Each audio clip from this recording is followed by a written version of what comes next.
What you call that noise? The XTC Podcast. What do you call that noise? It's exactly 40 years since XTC played their last gig. It was 18th of March 1982 at La Palace in Paris when Andy Partridge left the stage for the last time, overwhelmed by the pressures of relentless touring and Valium withdrawal. Until that point, XTC were one of the hardest working live bands on the circuit, and in this episode of What Do You Call That Noise, the XTC podcast, we're going to be remembering what it was like to see them and what it was like to be a music journalist writing about them. My name is Mark Fisher, and in a moment I'll introduce my guests, but first, if you listened to last month's episode in which Dave Gregory and Hugh Padgham discussed English settlement, you will have heard this song. I've been thinking all day about the climbing frame. I've been playing by the rules, but it's not my game. That was Ed Stainsby and Climbing Frame, a song that was inspired by this very podcast. If you are a songwriter, perhaps you too would like to do the same thing and write a song with a connection to something we have discussed on What Do You Call That Noise, the XTC podcast. A couple of you have already done that very same thing, and first off the block is David White, who has written a song called Still Got It, and here he is to explain what it's all about. Hi Mark and everyone, David White here, aka Boy48. I hope you like my song, Still Got It, which I wrote and recorded following the episode of What Do You Call That Noise podcast that was marking the 400th anniversary of the release of XTC's wonderful album, English Settlement. I know you're looking for songs inspired by themes of the tracks on the album, and this is in response to the Andy Partridge song, No Thugs in Our House. As Nigel Fielding mentions in his overview of the track in the episode, the main character in the song is a young Asian-beating National Front thug, something that goes unnoticed or ignored or denied by his parents. I remember this was a few years into Margaret Thatcher's political reign, and the UK urban youth was somewhat damagingly polarised. While the National Front was calling for immigrants to be repatriated or intimidated, many of us were mobilised in the opposite direction to fight back through music and community and social conscience. It was a time of political awakening and activism, the Anti-Nazi League and Rock Against Racism wars, you might say, Red Wedge and CND and so on. So the badge and attitude might have said, I don't care, but clearly we did a lot. And bouncing up and down to the Specials, UB40 and the Beat was a sign of which side we were on. So where are the battle-scarred veterans of those wars now? I quite like the idea of that spirit living on in middle-aged, middle-class suburban micro-gestures, such as leaving your hedge uncut to annoy the neighbours, and wearing our old badges or t-shirts. So this is what's at the centre of the song, really. Little Graham had his leaflets and his tattoo. We had our paraphernalia, and maybe at the back of the drawer somewhere, we've still got it. Brilliant. Thank you very much, David. So here is Still Got It, which you can hear in full at soundcloud.com/boy-48. What do you call that noise?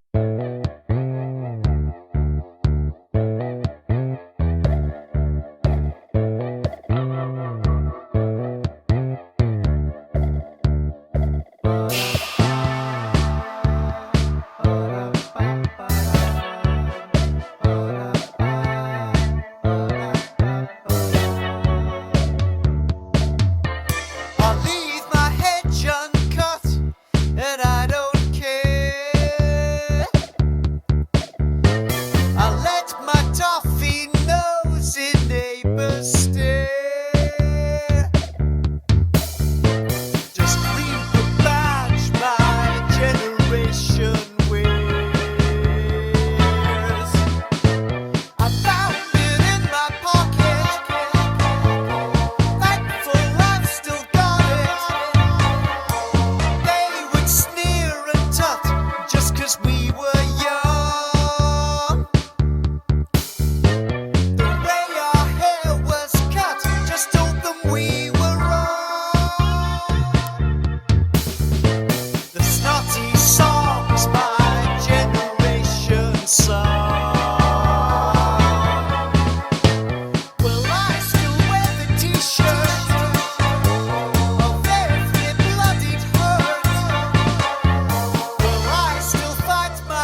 Our granddads fought the Hun 40 years before, and still in 81 it was the same old war. The battle scars my generation bore. The boots of every woman who marched on freedom common. Uniforms my generation Thanks so much for that, David. David records under the name of Boy48, and you can hear his stuff at soundcloud.com/boy-48. Please send any more podcast-inspired songs to me at mark@xtclimelight.com. As ever, many thanks to the Pink Things, Humble Daisies and Knights in Shining Karma, whose support makes this podcast possible. If you'd like to join them, of course you'd like to join them, all you have to do is go to patreon.com/Mark Fisher. I'll be giving a shout out to the Knights in Shining Karma at the end of this episode. And if you haven't done so already, you should pop over to xtclimelight.com, where you'll be able to buy a copy of What Do You Call That Noise?, an XTC Discovery book. We had a couple of technical problems when recording this episode, so apologies for any glitches, including the brief but no less fascinating contribution from Mick Middles. What do you call that noise? So to our guests, and let's start by going to New Jersey and giving a big hello to Brenna Ehrlich. Hello, Brenna. Hey, Mark. I'm happy to be here. We're very happy to have you on. Welcome to the podcast. Brenna is senior news editor at Rolling Stone magazine, as well as being a freelance journalist, short story writer, and a young adult author. Her book, Killing Time, about a girl investigating the murder of her teacher, is out this month.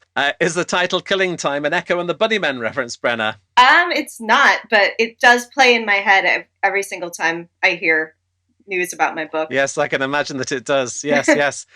Then we go to Manchester, and we're going to be hearing a lot about Manchester in this episode, where we find David Nolan. Hello, David.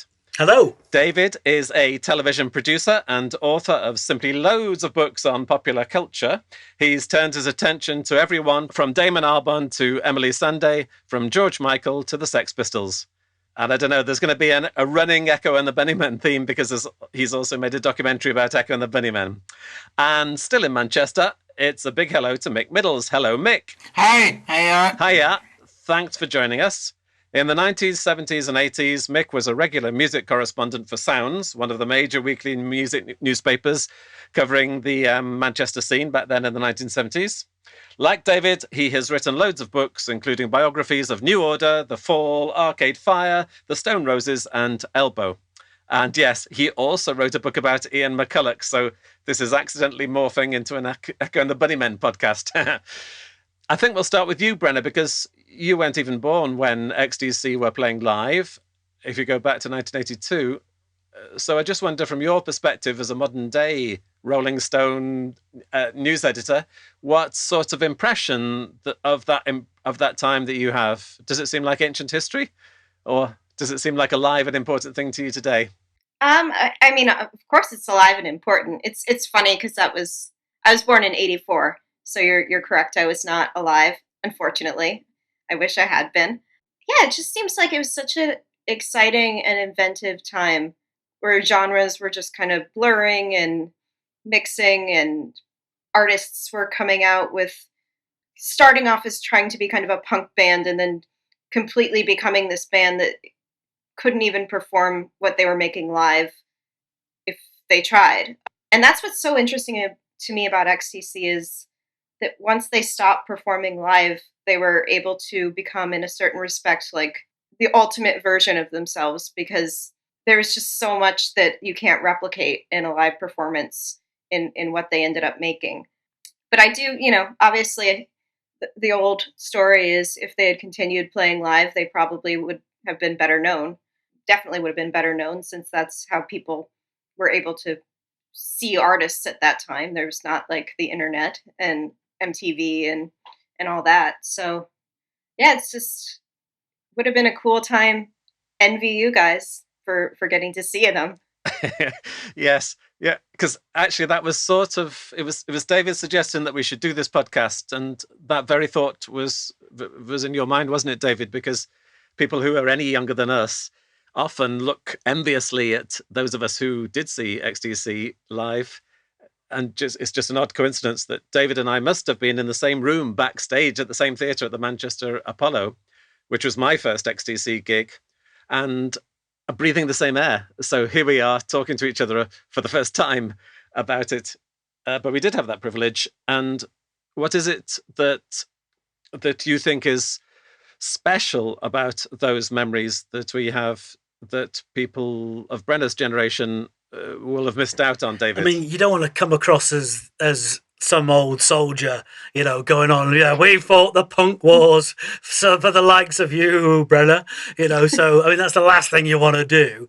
But I did notice, listening to the podcast, that there was a phrase that would come up over and over again when you listen to the podcast, which I love to do, which was, well, I mean, unfortunately, I never saw XTC live, and which is why I kind of suggested it, because at first I thought, well, how is that possible? How can someone not have heard XTC live? And then I think, no, it's because you're old, David, and also because I was a teenager in the late 70s, which is the absolutely perfect time to be a teenager, in my opinion, and also because I was in Manchester, and XTC loved Manchester. And Manchester definitely loved XTC, and they were forever seemed to be playing. They must have played in virtually every venue that there was, and so yeah, we were. I was geographically lucky as well as lucky in time, and I also got to think, well, does that mean I listen to them in a different way than somebody who didn't see them live listens to them? I see these lists of, these are my top 5 XTC albums, and I look at them and going, what are you talking about? What are you on? Because I don't recognise this list at all, and maybe that's skewed because of seeing them live and seeing those songs performed live. My brain tells me that Skylarking is probably their best album, but my heart tells me White Music, Go To, and Drums and Wires are way, way, way, way better. But that's probably because I heard the songs being played live. Yeah, I have a similar thing, and I think there's a whole generation. Well, I know there's a whole generation of fans, particularly in America, that picked up on XTC at the time of Skylarking. It had an American producer, and it was very popular in America. And so my perspective is very similar to David's in that respect, in that the experience I'd had.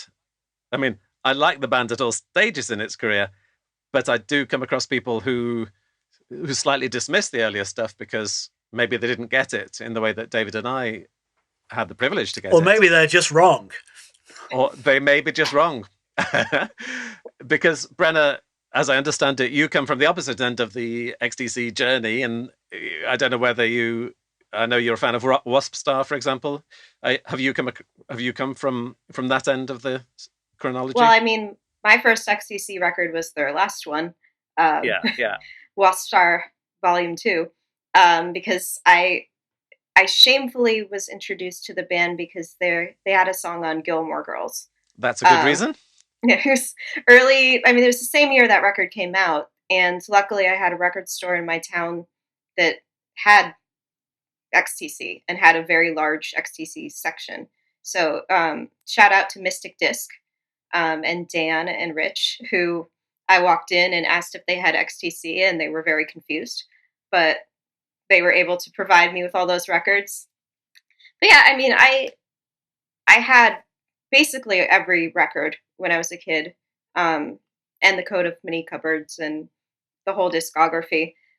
But I can see how their earlier stuff would be more kinetic live. like the experience of like the kind of almost punk sound of their earlier stuff. Like I can't even like that must have been a great show. That must have been like just Andy like helicoptering around, you know. So what was you guys both saw this show in Manchester. What year was that? What record? Well, the first gig that I saw was in 1979, and at the Manchester Polytechnic. And for people not familiar with polytechnics, that was where, like, if you weren't clever enough to go to university, you went to Polytechnic, and it was the first gig I ever went to. So the first gig I ever went to was XTC. So the first band that I actually ever saw was Bruce Woolley and the Camera Club, because they were the support band, and I think I'm pretty certain they did Video Killed the Radio Star as well. So that was early '79, and punk was still very, very, popular and happening. And and I had the Billy Idol haircut and the plastic trousers and all that kind of stuff. But I didn't know what live music was, because unless you were in the room, you couldn't really watch it on YouTube or anything like that. So your only access to was to be in the room, and that's what I think it changed my life, to be honest with you. And it was when they played Mechanic Dancing. Because on the record, Mechanic Dancing goes wah ah ah ah ah ah ah ah ah ah ah ba ba ba ba boom. And at 1979 at Manchester Polytechnic, it didn't do that.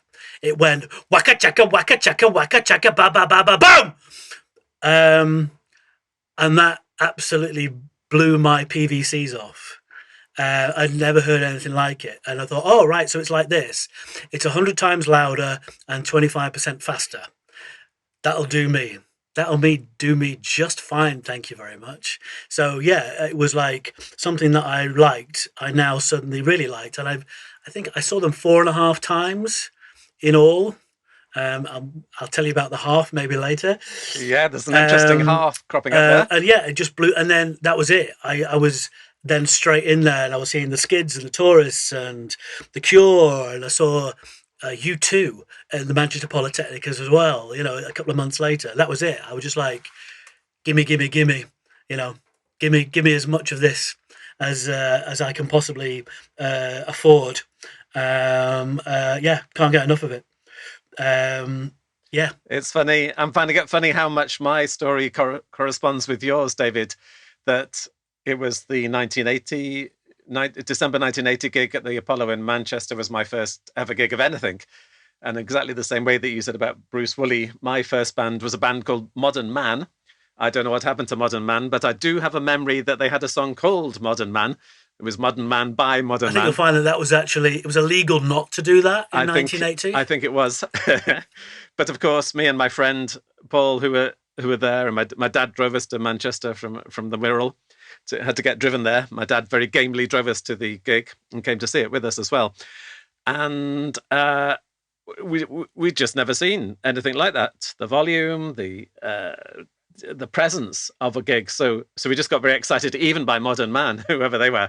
And then, of course, XTC came on, and you realised, oh no, this is the real thing, which is often happens with gigs where the headliner comes on, and you realise, oh no, these people really know what they're doing. Funny looking at it, there's a fantastic website called Optimism's Flames that has a brilliant, pretty much comprehensive, though I think Mick has got some questions, a list of gigs. I'm a bit sceptical about that. It's sort of accurate once Dave Gregory joined, but before Dave Gregory joined, things get a little bit misty. But there was something like 16 gigs in Manchester, including 1, 2, 3, 4, 5, 6 in 1977 alone, 5 in 1978. So Manchester, for those who don't know, is 3 hours north of Swindon, pretty much directly north. No particular reason they should have gone there that often, apart from the fact that they're just relentlessly touring. London, they went to loads of times. Swindon's obviously quite a lot, Birmingham quite a lot, but it really looks like Manchester was one of maybe the third most commonplace place that they played. And as David is describing, that sense of all the other bands that were around at the time, it was just a very, and I think Brenna alluded to that as well, that late 70s period was, when you look back, the touring lists of bands who are around at any one venue, it's just remarkable. David mentions some of them, but you'd get Elvis Costello one night, followed by Squeeze the next night, followed by XTC the next night, and so on and so on.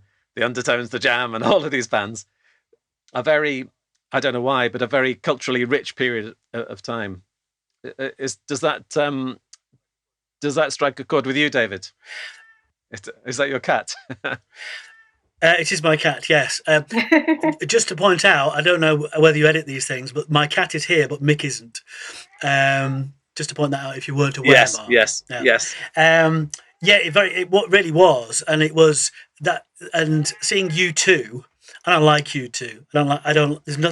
There's nothing about U2 that I like at all. But they were a band of that type in that kind of area, so you go and see them, and I can remember seeing them at the Polytechnic, U2, and it was so crowded that I lifted both of my feet off the floor, and I stayed exactly where I was, and that's crowded, probably dangerous crowded. And the support band were Altered Images, and they all had these really, really cheap guitars because they'd obviously just started out. So yeah, it's a wonderful thing. I can remember every single smell, everything about it. I can remember the beer. I can remember the burgers that they were selling. I can remember the girl who was stood in front of me. I can remember a skinhead jumping on the stage and pushing Andy Partridge out the way. I can remember every single thing about it. I can't remember where I parked my car, but I can remember everything about that. Actually, you're reminding me that the second time that I saw them was actually only a few months later, which is strange. Think about it now, because at the time, because I was young, I don't remember it being a small amount of time. I remember it being quite a long amount of time between the two gigs, but it was only about 5 months or something. But the second time was at the university in Liverpool at Mountford Hall, and I took my younger sister along, and so I was the responsible big brother looking after her. And we were all down in the what is now known as the mosh pit. I don't know what it was known as then, but we were pogoing up by the front of the stage. Everyone was going up and down. And at a certain point, I noticed that my sister didn't come up again. And I thought, oh no, I'm responsible for my sister. And it just turned out actually that she'd dropped a hair grip or something on the floor, and she was just picking it up. But there was that sense of responsibility. But I'd imagine that the 1979 gig was pretty much like that, wasn't it? Yeah, it was potty. No, I would have recognised your sister if I saw it. Yeah, it was potty. But I didn't have anything to compare it to. So I just thought, oh, all gigs are potty like this, and it turns out that most of them, in fact, were. But it was very. I tell you what was weird about that time as well. It was very. There was still a lot of youth tribes around in '79, and it was very. A lot of skinheads and stuff like that, and you'd go to gigs and there'd be a lot of Sieg Heiling at the front of the gig. Really, it's bizarre. I explain it to my kids now, and they're like, "What are you talking about?" I said, "People doing like Nazi salutes at gigs," but it was really, really common. Fighting was really, really common. Massively, too much fighting on the dance floor, as the specials said, and it really was like that. I mean, sometimes the gigs were like big fights. With gigs occasionally breaking out in the middle, and it was quite and I was pretty young, and it was a pretty heavy thing to go to some of these places and come out the other side reasonably unscathed. Because I'm just trying to think politically at the time. It was the 1970s are often looked back on the decade that time forgot, and certainly in Britain there was a lot of poverty, a lot of anger building up, a lot of sort of industrial relations. A lot of tension in industry and so on, and I think that was sort of manifested itself in obviously in punk, and David, you're a little bit after punk, but by 1979 the legacy of punk was still around, and in terms of those shock tactics and embracing Nazi iconography and whatever. Yeah, I mean that's one way of looking at it. The other way of looking at it is there was an awful lot of drunken racist dickheads at gigs. Yeah. That's maybe a simpler way of putting it. That there was a load of absolute pillocks who, with 10 pints of bitter inside them, who wanted to fight. And I don't think that's anything to do with the political situation. I think that's to do with young men with beer inside them. As Mechanic Dancing taught us. Yeah. And there was people still do it now, but you would go to a gig. I would go to a gig because I was interested in music, but people would go to a gig just for the not for any interest in the band, but just because they could throw themselves around and drink a fight. lot. And A fight. massive amount of fighting at gigs, yeah. But yeah, it seems weird now, when you send your own kids off to a gig and you kind of think, my God, the environments that I was in when I was their age, and I wouldn't send them into it now. It's ridiculous. Does this ring any alarm bells with you, Brenna? Are we painting a picture of a fearful time? No, I mean, I feel like it really hasn't changed. I mean, not to go too deep into darker subjects, but Astro World recently, the big festival. Of course, yeah. And I've been to plenty of shows where you get banged around a lot. At punk shows, I don't do this anymore.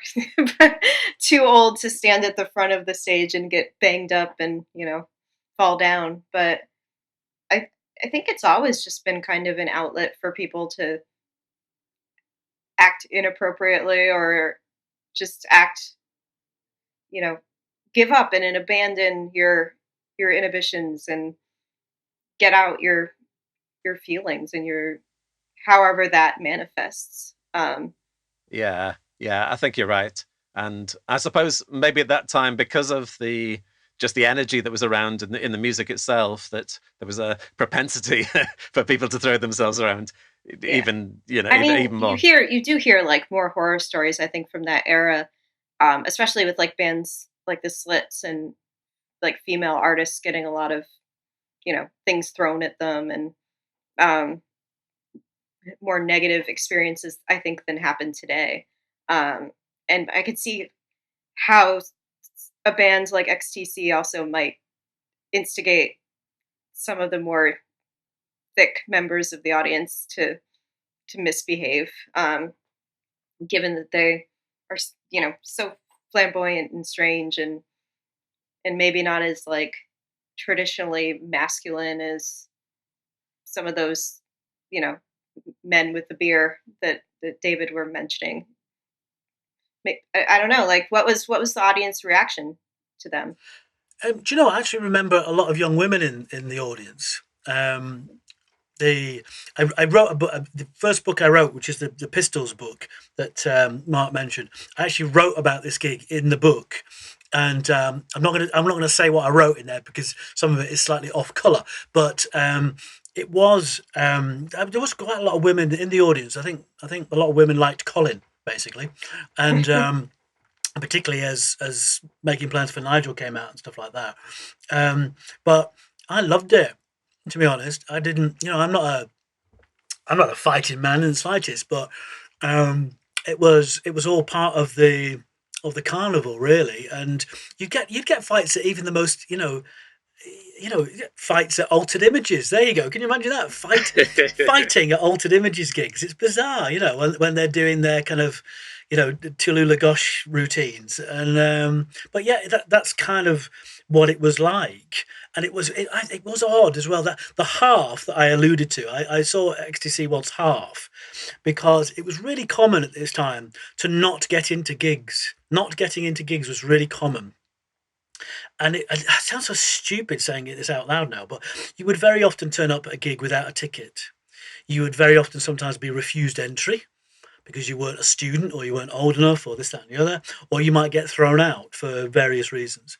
And you would go around the back and listen through the back door. It's really common. I did it loads of times. I went to see bands and couldn't get in, so I listened to it through the back door.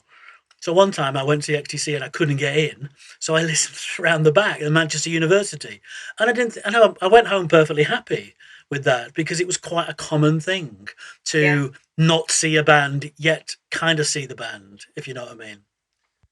Yes, I was imagining the half was like half a gig, but in fact it was not.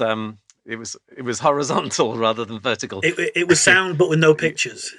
Yeah. I was recalling the other day watching a show through the window on the balcony of a venue, just because it was so crowded and hot and sweaty. I was just like, I'll just stand on the balcony and watch.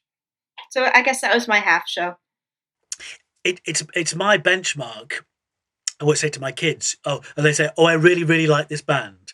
And my test for this is: are you willing to sit outside on the step outside the venue, listen to them through the back door, and then sleep in the bus station, and then hitch a ride home? Are you willing to do that for this band? Because that's my benchmark for liking a band.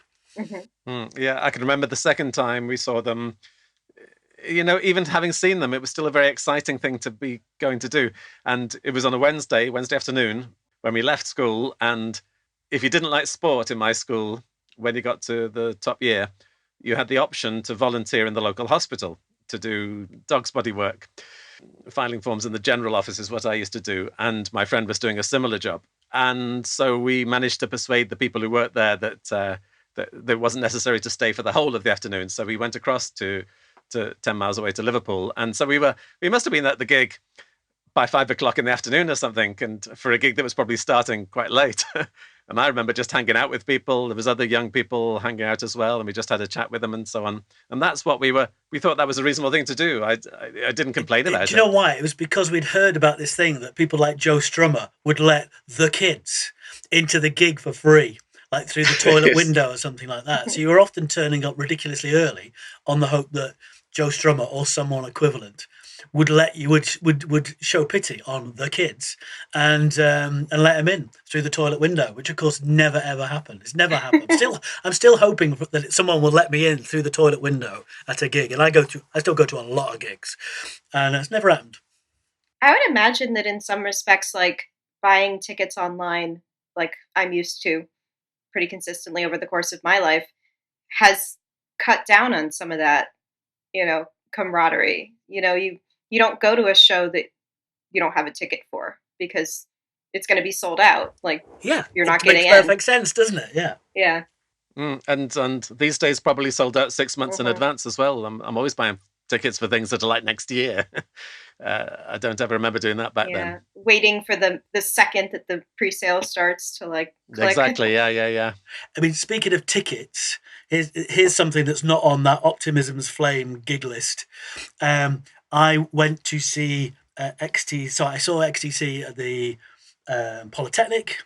I saw them at the Apollo. I saw them at Rotters, which was some horrible nightclub in Manchester. Completely inappropriate venue for them to be at during the Black Sea tour. Terrible. Terry Chambers' drum kit took up the whole stage. And then I went to see them again at the Manchester Apollo on the English Settlement tour. And I get off the train and I walk down the road to Manchester Apollo that anyone who's been to Manchester will know very well. And I saw all these guys dressed like me coming in the opposite direction.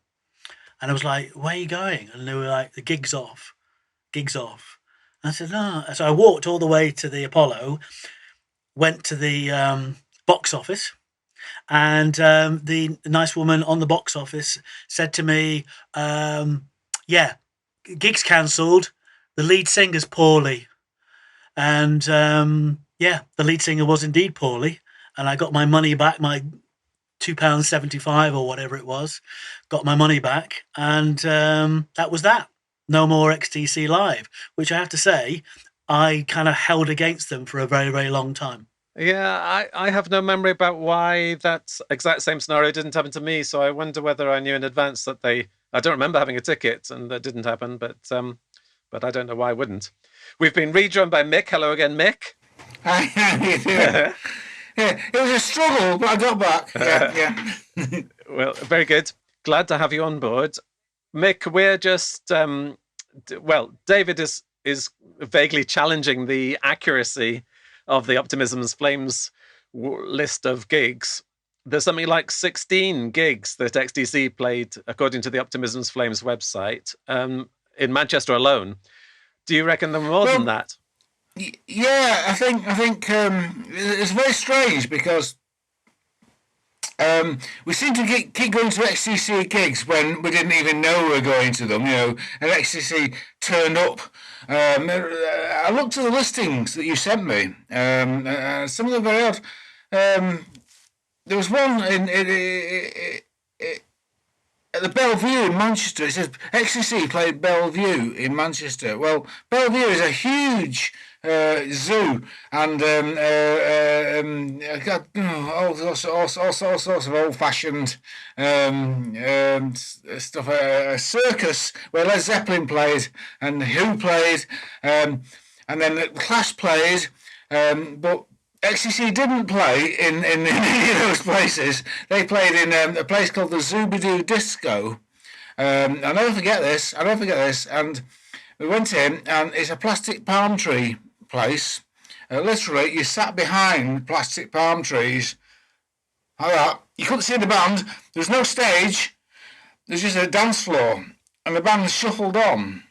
Were you there, Dave? Did you go to this? Remember, Mick, of course, you're very, very much older than I am. So, no, I wasn't at this gig. Thanks for that, Dave. Yeah, you're probably right. Anyway, they had this DJ called Dave Eager, who was a Radio 1 DJ, who did this like, and there's XTC! And there's like 7 people in the crowd. I can name them all. Paul Morley was there with his girlfriend. And I was there, and we were hidden behind palms. We were hidden behind these plastic palm trees. And actually shuffled on stage and played a set, very, very frantic set, and rushed off. And that was typical of those sort of gigs. They were amazing because they didn't know where they were going. They didn't know who their audience was. Their audience didn't know who they were. And it was a very strange. Another one. Can I go on? Yeah, I'm okay to go on here. Another one was at the Roxy Club in London, the famous Roxy Club, the punk venue in London. Now, we went down with the drones. It's logged actually in that list that you sent me as being with Buzzcocks. It wasn't Buzzcocks. It was the drones from Manchester, and we went down with them in the van. No one had any idea until we got there that they were actually supporting XTC. It's typical XTC situation.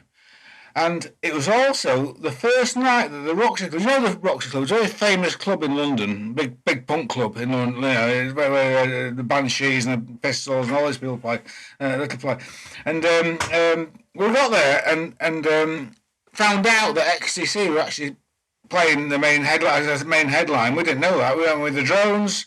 Paul Morley was managing the drones. We went in, and they played to these punks who didn't like them at all. I mean, it was still a strange situation that people were trying to work out what they liked and what they didn't like, and whether XTC could fit into that scenario. And XTC never fitted into any scenario, did they? Let's face it. And that was a problem. Anyway, they did play a set. The drones played a set.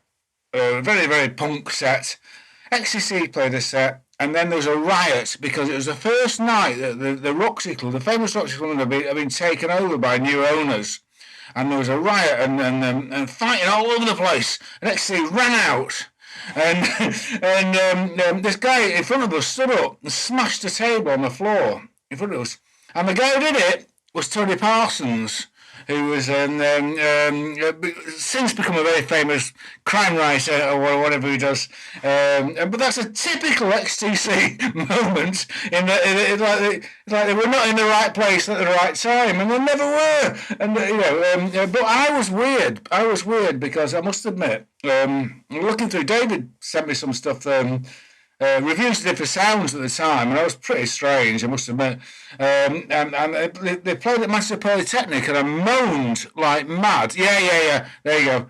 I moaned like mad about they shouldn't be playing here. They should be playing the Apollo. They should be playing this little squashy club. And then I noticed there's a later review at the Apollo saying, they were great when they played the Poly. They're crap now. They're boring now. They're playing these big places. So you can't win. You can't win with people like me. But XTC, I actually think it's an important point, actually. I think XTC was searching for their audience, and I don't think they knew, and I don't think they ever actually knew. There is an audience out there, it's very disparate and all over the place, as we are, I think with that. And it dawned on me, looking through this stuff for this, that's what they were trying to do. They were trying to find the people who would appreciate what they were doing. Struggled even when they had hit singles, it still didn't quite work. And maybe it's good that it didn't. It's one of those things, isn't it? But it was, we had we had a lot, and that's all I can say really. The last one we saw, I think, was at Manchester Apollo. They finally made it to the Apollo. They filled the Apollo, big place in Manchester. And it's the worst gig that I ever saw them play, strangely enough. I loved them when they were in these little places when no one quite knew what. When they got their own audience, it didn't quite work. So maybe that's me. I don't know. But I think it's an XTC thing. They were not like... They just were not like other bands that connected with certain sort of people, because you don't know who those people were. And I still don't know who an XTC fan is. Did anybody else know, Is that a fair point? Well, it does remind me, on Facebook recently, somebody was speculating that if XTC had continued to play live after 1982, then they would have built and built and built, and they would have played American stadiums and stadiums all around the world and all the rest nonsense. of it. But my memory of it, and I was looking back at that review that you did, I think it was 1979, that Mick, you did in Sounds, and even at that point you were saying, why can't they find their audience? So my memory is that, very similar to yours, is that it wasn't that nobody went to see these gigs, and my first gig I was just saying was at that gig that you think was their worst, but for me it was their best because it was because that was my entry point. But so the Manchester Apollo was a big theatre. It wasn't that nobody knew who they were in that room, but generally, even then, it felt like that they were a best kept secret. Yeah. I mean, the fact that they were sort of out of the Central League in a sense, they're on the left field or whatever was always a great thing, and they always were. But that was always going to go against them in the long run, because they were not going to. There's no way Virgin could find an audience for them, or it was never going to happen. But they made such great records, so we're all here now because we love that, So it's a left field kind of thing. But it was interesting because they were. I think it was the confusion on both sides at that point. I'm only talking about 77 to 79. After that, I don't know what happened because I didn't see them after that. But during that period, there was a big confusion about who they were, what they were doing, why they were doing it, and why they were singing songs about these weird left field things, and it didn't seem to fit into the UK subs or or people like that, or the Buzzcocks even. And Buzzcocks probably the closest to XTC I would suggest, because but they didn't. It was this struggle to fit. And I think they still to this day have this. Do you not think? Yeah, I think so. But at the same time, Brenna asked an interesting question before about I think with the lens of the stuff that they did in their non-touring years, their post-touring years, they became, I don't know what the right word is. I don't want to say effeminate. They went bourgeoisly masculine. They went a hard rock group. But actually, back in the touring days, they were very muscular. They were very, they fitted in that sense, in the sense of they were a loud, noisy rock and roll band. I think also, I have to say, as time moved on, and I kind of moved away from them, I could tell that there was a dynamic within the band that was changing. It's Andy's band initially, totally Andy's band, his songs, he sang them, and Colin started singing more and more, and obviously Virgin pushed Colin to the front, didn't they? Barry Andrews started writing more songs, and it was getting more complicated. I could see that. That happening.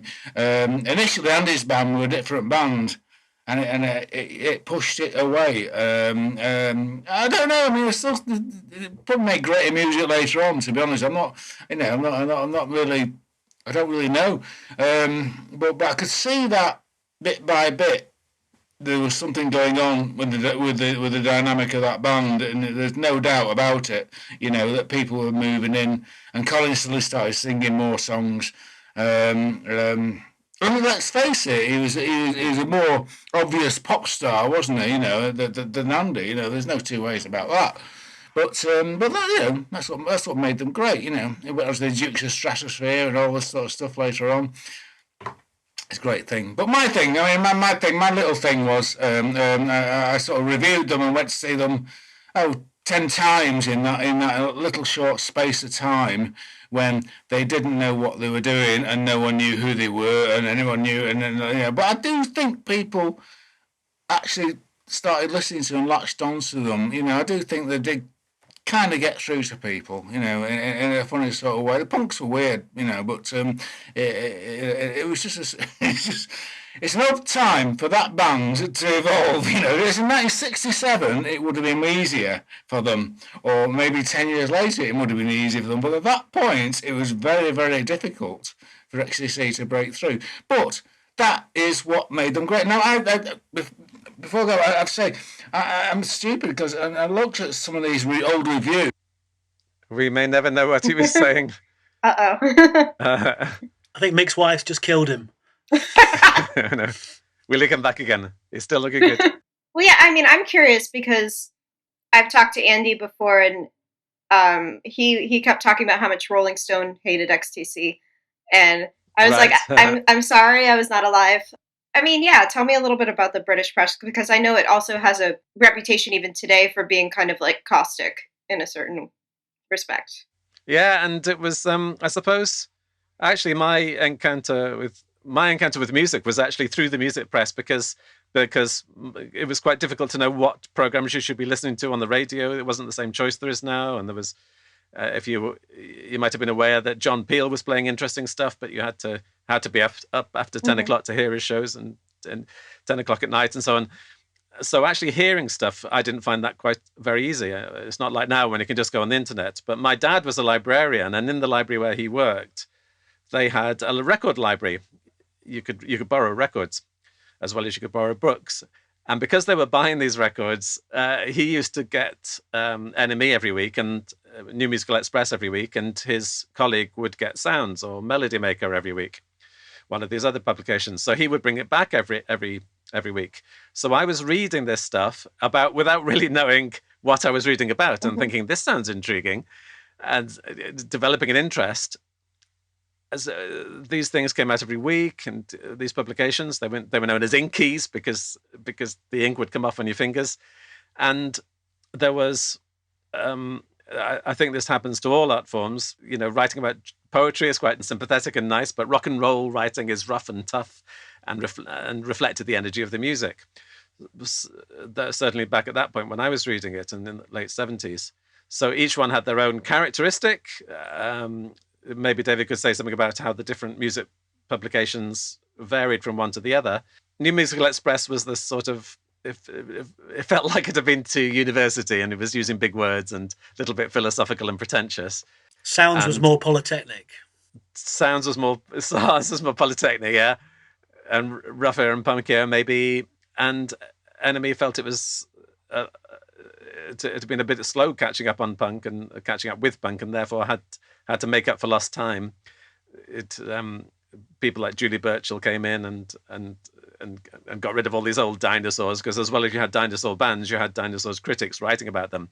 So all of that had to be overthrown.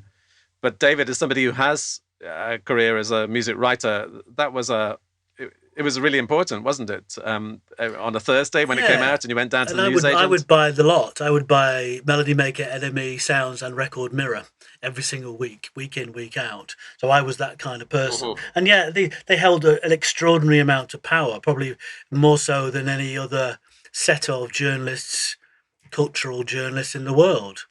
And a great deal of it was nonsense.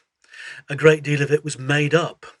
A great deal of it was people reviewing gigs that they'd never been to and talking about albums they'd never heard. And having, I'm a journalist who ended up writing about music rather than a music journalist.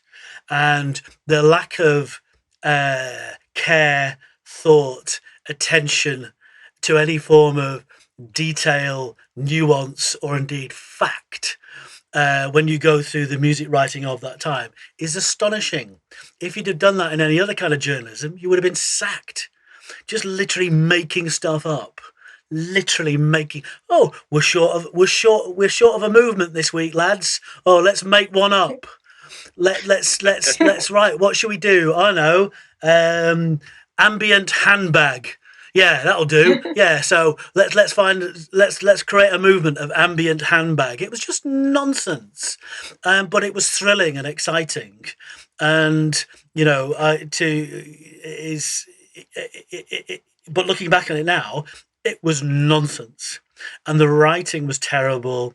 The some of the attitudes were absolutely appalling, and the fact that they couldn't be bothered checking anything has made people like my job, and I suspect yours as well, Brenna, very difficult, because the one thing you can't really rely on is anything that anyone wrote in the music press in the 1970s and the early 1980s, because it's all rubbish. Well, even some of the musicians' memoirs. I think it's one of my favorites. It's not XTC. Is the Ramones were talking about how they went to Stephen King's house when they were going to write the Pet Sematary song, and like talking about what his house looked like, and apparently that never happened.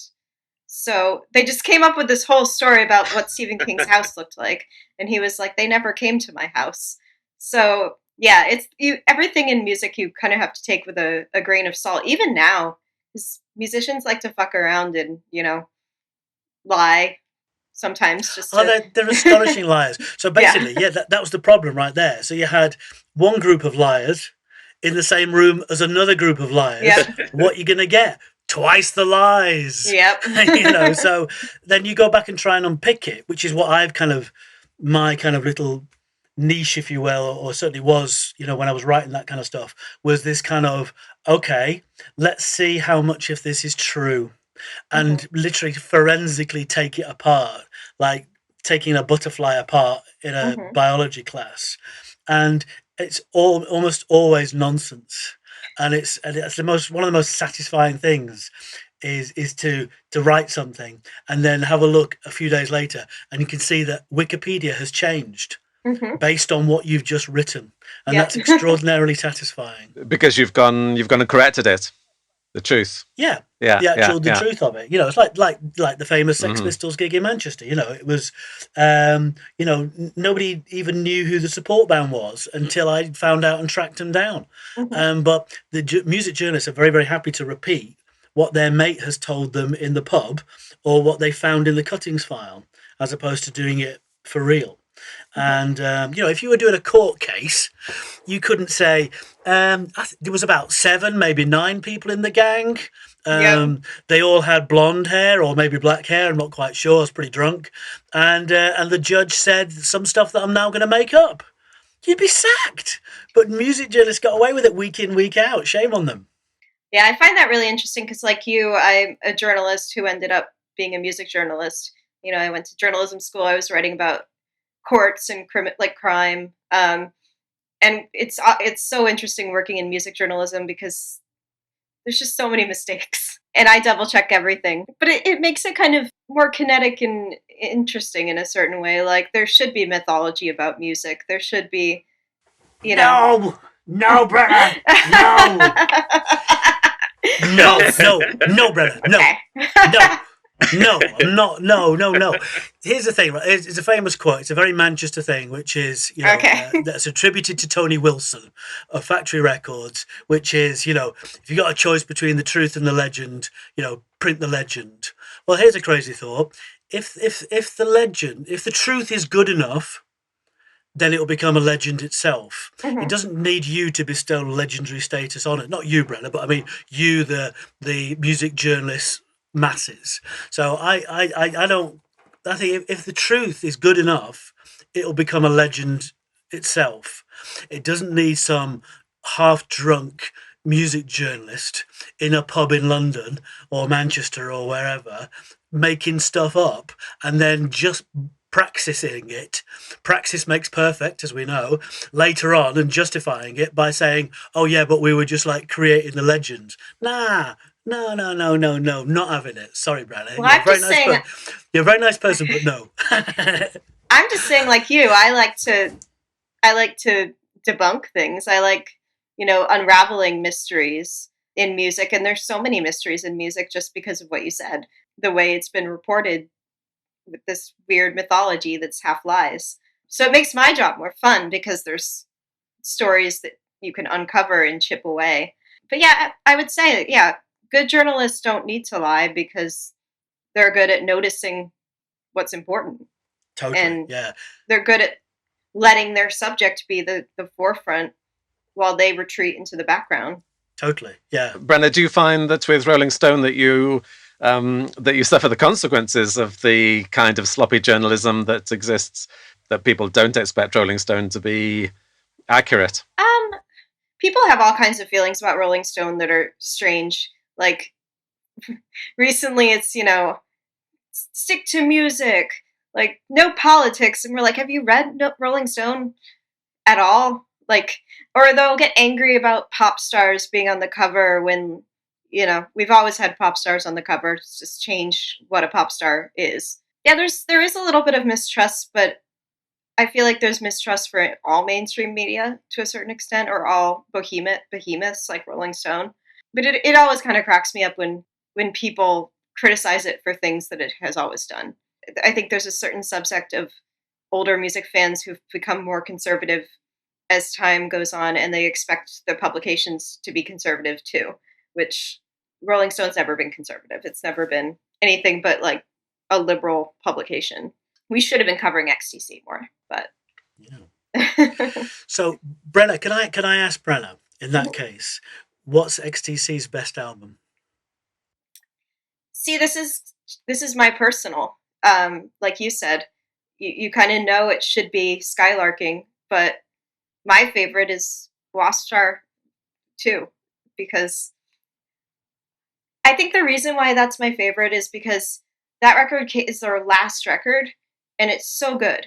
It's just like nothing you'd heard before. And when I heard it, it was the song on Gilmore Girls was The Man Who Murdered Love. And I was like, what is this song? Like, this is not like anything I've heard before. And every song on that, like Church of Women, is like a stellar song. Like every song is a story in a way that's not what was on the radio when it was 2000. It's not what was on the radio. It's nothing I'd heard before, except for maybe the Beatles, was close to that. Everyone's going to say Skylarking. I just like those later ones are always going to have a special place for me. Yeah. I mean, it's weird because I could say almost exactly the same thing, but just strip out about 4 of the words that you said. So for me, it's always going to be white music because that's the record that changed my life. So it's always going to be that, even though my intellect tells me otherwise. And I was watching a TV. This will be interesting to try and translate for a non-British audience. I was watching a TV show in 1978 called Tis Was. And Tis Was, oh God, this is hard to explain. It was an adults program that happened to be shown at 10 o'clock in the morning on a Saturday. It was a kids program for adults that was on a Saturday morning, and they showed the This Is Pop. And I thought, my God, yeah, I mean, Buzzcocks and the Pistols and the Damned, that's fine.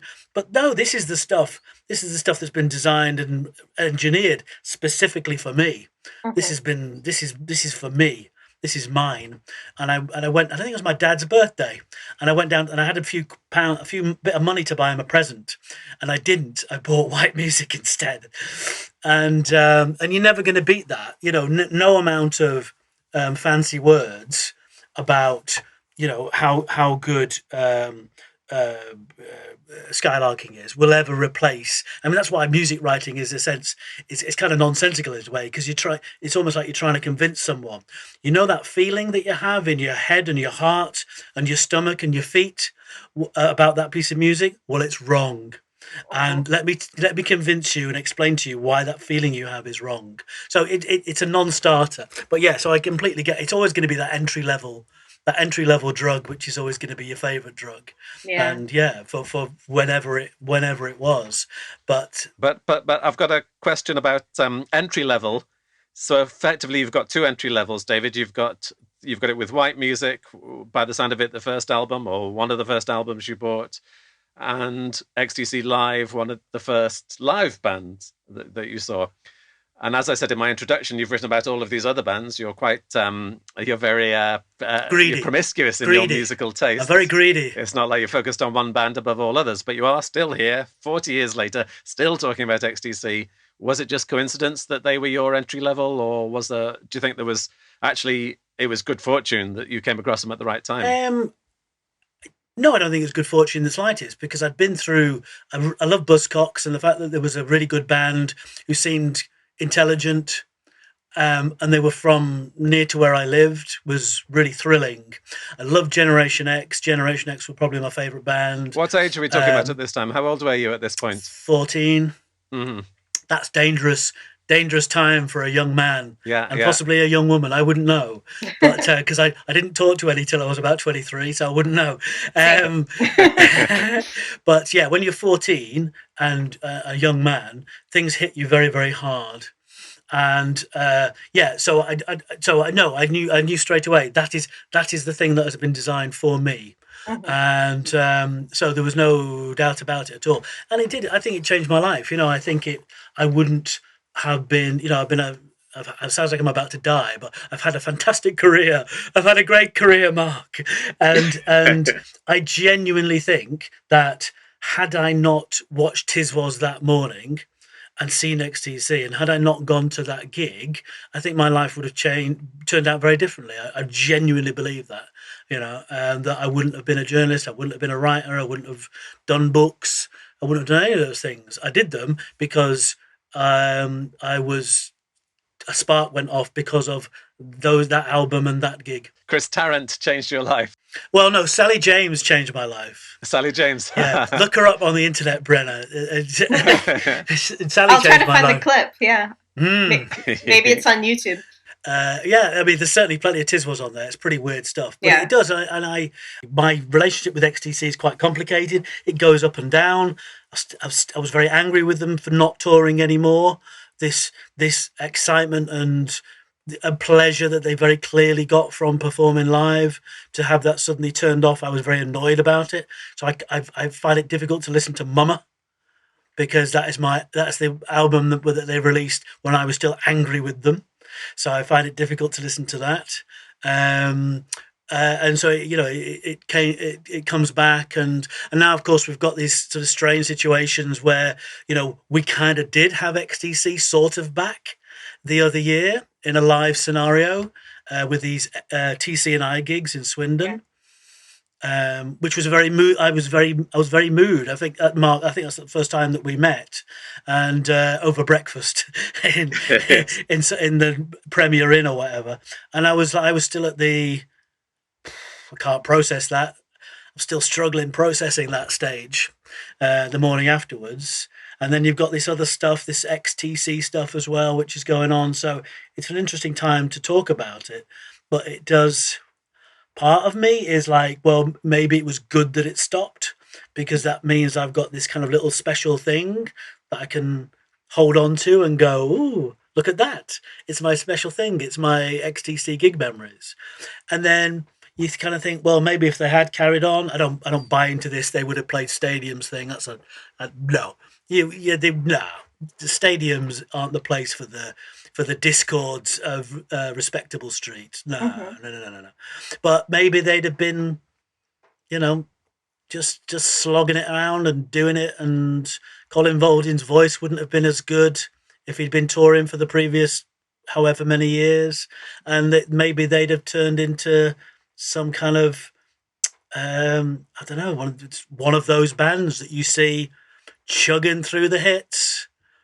Here's an old one, guys. You might remember this. Clap along, and all of that stuff. It's vile. On a cruise or something.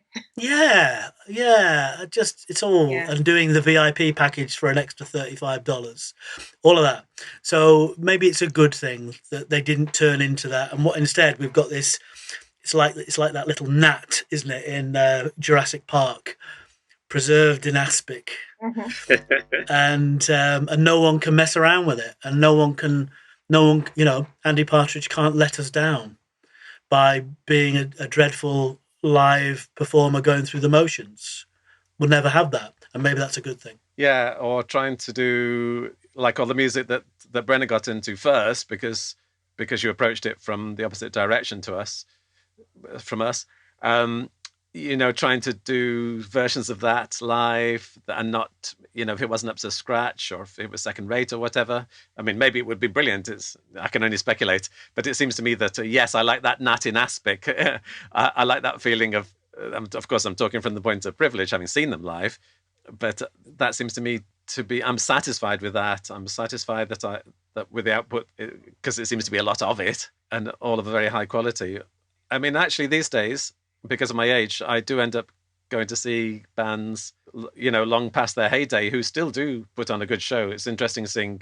I saw Scritti Politti recently, and they were very good, and probably better than they ever were because they didn't really play very live the first time round. So it is possible to see bands who still maintain their standards, and it would be very depressing if you went to see bands you remember being fast and exciting, and going to see them and realizing that they were, just a sort of carbon copy of what they used to be like. But at the same time, I have seen XTC already, and looking forward to seeing them again.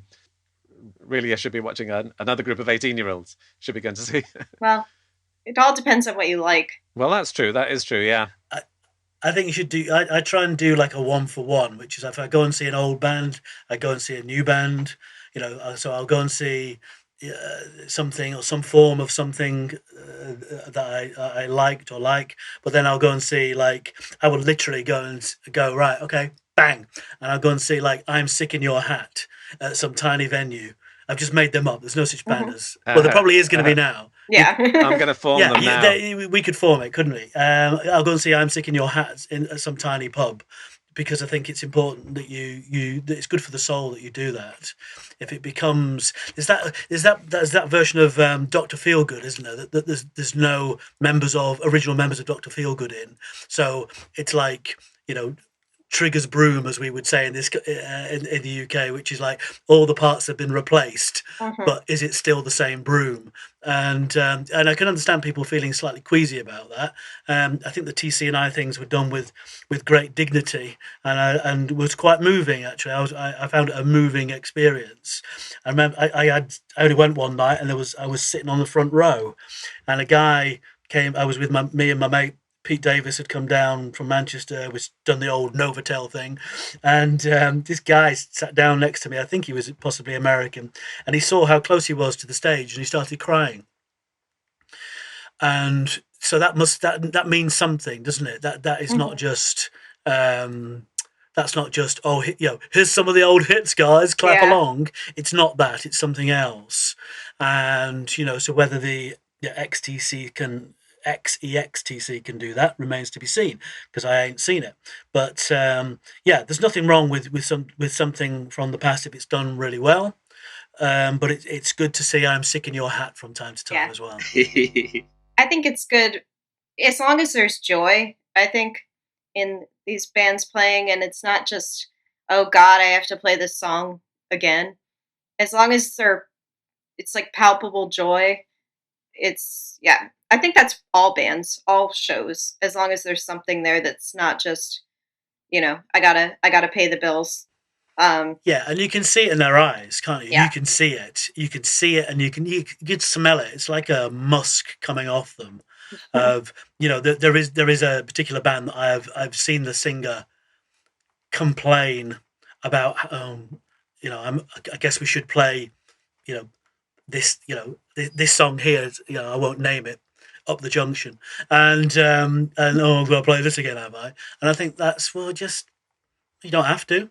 Yeah. Fine, just play your entire new album if you want. It's entirely up to you. And there's someone in the audience who's never heard you play that song before. Yeah. Who's been waiting for it. So yeah, absolutely. Who's slept in a bus shelter and is listening through the back door. Yeah. So have a bit of humility and play up the junction.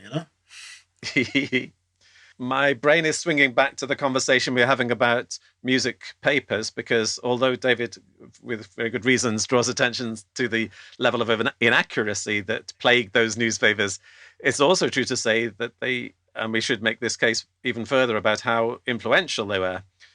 if one of those papers chose to put such and such an album as album of the week, then that would have a big impact. And particularly when you were 15 or 16 and reading these things, you didn't know your own way around the world. A lot of these people were your guides. Mick still gets people coming up to him in pubs in Manchester saying, "You wrote something horrible about my band in 1979," and threatening him. It's a very common occurrence. But yeah, it was like being handed down, because there was no alternative. So it was like being handed down the tablets of, this is the good stuff. And sometimes they were right, but it's extraordinarily influential, so much so that if you were in Sounds of the Enemy and you were played by John Peel in 1979, you could probably still fill a decent-sized hall today. That's how influential it was, and indeed still is. So yeah, despite the fact that a great deal of it was nonsense, it was our nonsense. It was nonsense that was for us, and they did it extraordinary. The British music wouldn't be seen in the way that it is seen now had it not been for those hardy souls occasionally venturing beyond the pub, and occasionally actually going to the gigs, and occasionally even listening to the albums. And, there were people, if you ended up being the cover stars or whatever, it was very competitive because there wasn't an alternative. There wasn't a different way of getting your information across. There wasn't an internet. There was a small amount of television programming, but yes, Top not of the very Pops. much. It was Peel. It was the papers. Pretty much it. That's your lot. I can imagine Rolling Stone has the opposite problem, which is having its voice heard when there are so many other voices, from bloggers to everybody else on the internet. I think there's still like cachet with Rolling Stone, I would say. Like, artists still are excited to be featured. And I think that that's also just because, like, we have really good writers, we have really knowledgeable people. Like you said, there's a lot of people in music journalism who are not good writers, and there always has been. And now there's more because it's easier to, start a blog and start your own website.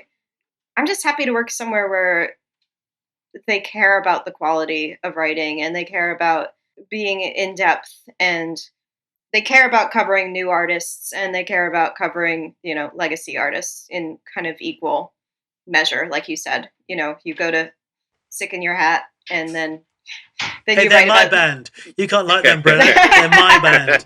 If you start liking them, I'm gonna reject them. Yeah, I used to like them, but they've gone off now. They I know. much better than their that. second album sucked. This person from Rolling Stone is talking about them. Yeah. But I love Rolling Stones. It's fantastic, and I have to say, I have been in Rolling Stone once, and I nearly wet myself with excitement because I was in Rolling Stone. It's a wonderful thing. I think British people struggle to get it sometimes. Rolling Stone is a very, very American thing. Mhm. It feels very American, and that's great, But no, I've been in once, and I was like, I'm in Rolling Stone. Look, I still look at my name on the masthead every single time it comes and Brilliant. get excited. So Fantastic. I feel you there. Yeah. And talking about good writers, but back in the 70s, you did know the names of the writers.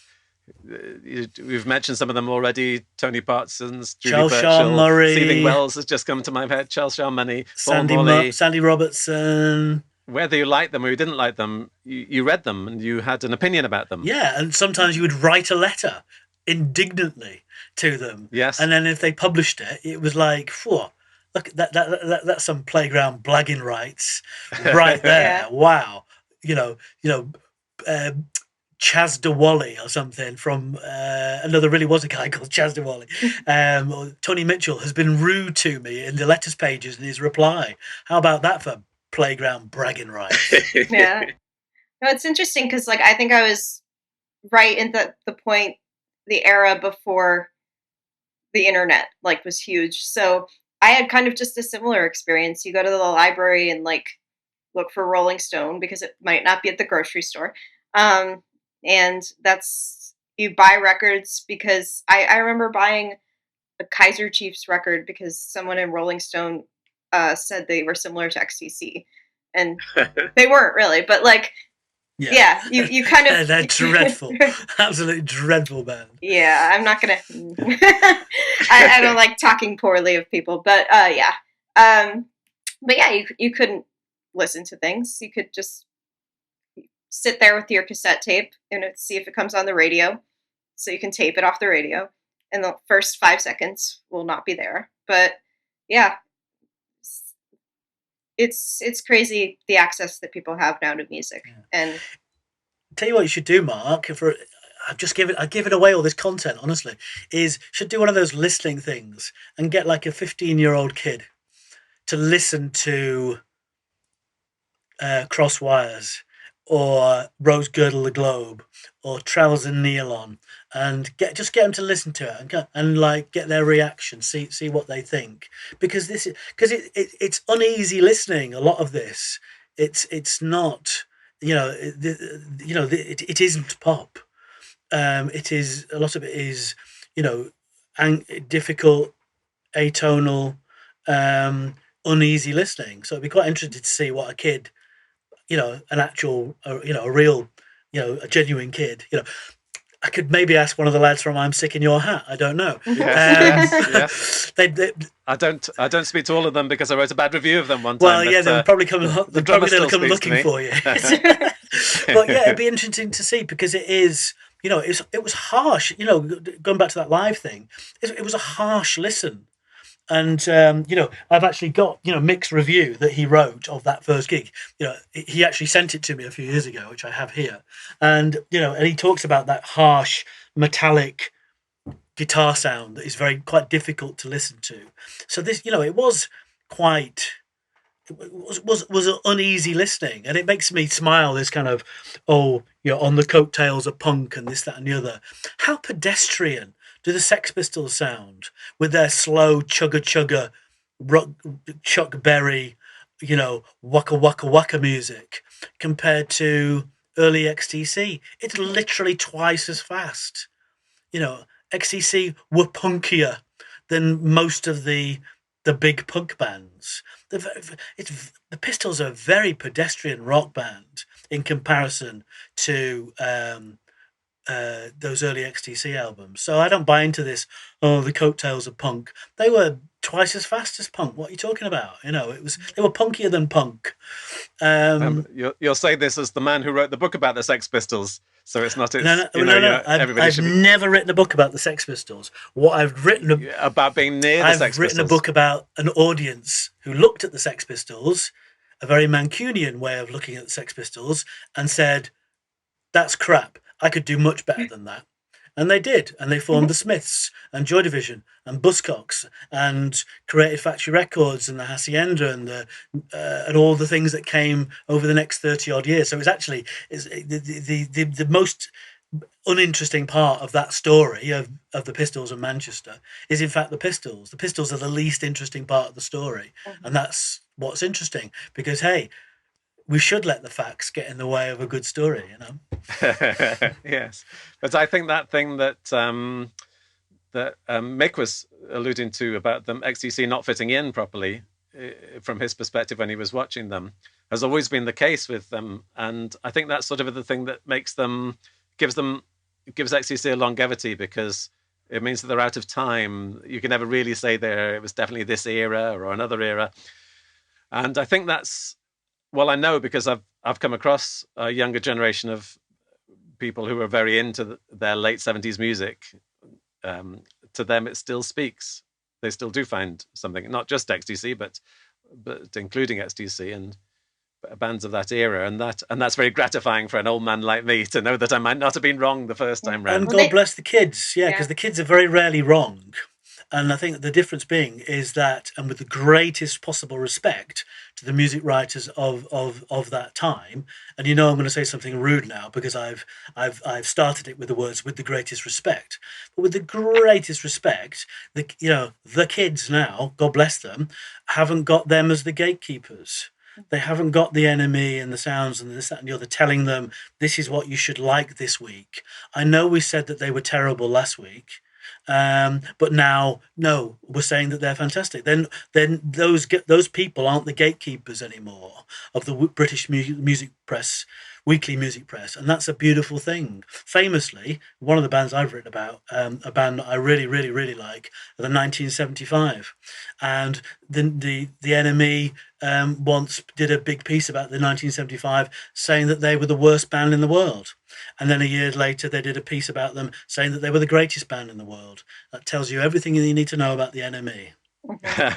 Yes. Yep. I'm having a flashback to that. There was a period, quite a significant period actually, where NME would produce a number of cassettes, compilation cassettes, including one called C86. Yeah. Or was it 7?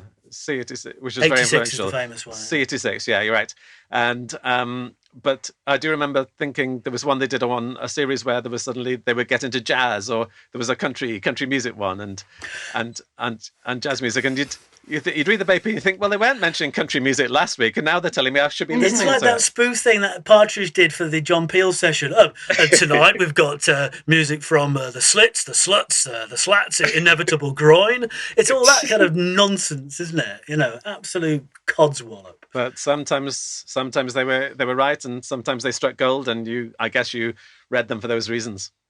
Totally, yeah. It is. I can remember, you know, Mick's review. I can actually quote. I can read. I can say the whole thing to you now without looking at it, because I memorised it, because that's how important it was to me. Yeah, and could you imagine that happening now, Brenna? Somebody memorising something you've written? I hope so. You can imagine it. You can imagine it. I hope that, you know, music writing is still important to people. Yeah. Yeah, I would hope so. But I think it's more, you know, having people that you trust, it's finding writers who have similar taste to you, I think, is important, and realizing that, I've never been a big fan of negative criticism, because you can find a reason to like anything. Unless something is technically terrible, you know, there's someone who's going to like it.